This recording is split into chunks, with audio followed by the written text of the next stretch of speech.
বাচ্চাগুলোর অবস্থা দেখুন। এরকম করে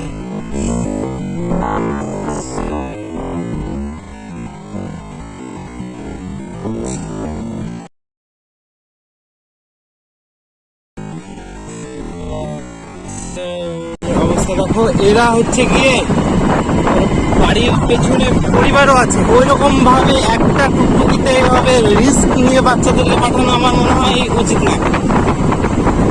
যে হাত রাখার যে জায়গাটা হয় সিটের পাশে একটা রড থাকে, ওইখানটায় বাচ্চাটা আছে এবং প্রায় আধ হাত মতো ও বাইরে ঝুলছে, ব্যাগগুলো ঝুলছে।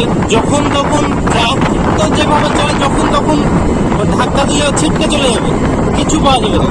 তাই আমি বাচ্চাদের যারা এই জিনিসগুলো একটু অ্যাভয়েড করার চেষ্টা করতে বলছি। আর নতুনভাবে এলাকাটা টুকটুক বানাও না তোমরা সবাই, এভাবেই তো বাচ্চার জীবনটা